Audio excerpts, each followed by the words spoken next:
In HealthWatch, researchers may have found new hope for Parkinson's patients. Local 5's Connie Feldman tells us about a new drug that may provide symptom relief with fewer side effects. About 1 million people in the U.S. are living with Parkinson's disease. The most effective drug currently available can cause side effects and after several years lose effectiveness. Yet with higher doses, patients risk new side effects.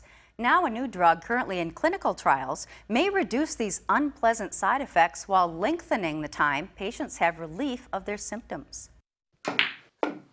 With a solid pool game and a smooth golf swing, you would have never thought 70-year-old Wayne Holt has been living with Parkinson's disease for 21 years. I used to be a racquetball player, and I couldn't keep up with the ball anymore, so I decided I needed to find a sport where the ball sat still until I hit it. Holt first noticed his Parkinson's symptoms when he was at lunch with a friend.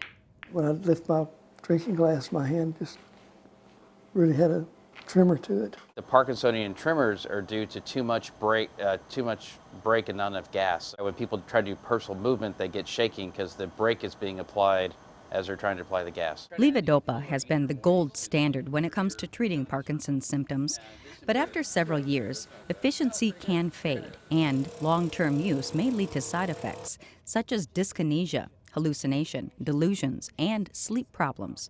But researchers are testing a new drug called AP472. This is really different because it's not dopamine replacement therapy. We're targeting this overactive synapse and bringing that gas and brake back into balance. The drug is designed to be given along with levodopa to increase its effectiveness and limit side effects.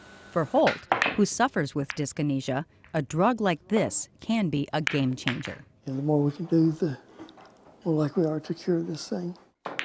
The new drug is an oral daily drug. The phase 1 trial will give the drug to healthy, young, middle-aged, and elderly adults to evaluate the safety. Then it'll move on to phase 1B and phase 2, where it will be given to Parkinson's patients. And that's your Health Watch. I'm Connie Feldman, Local 5 News.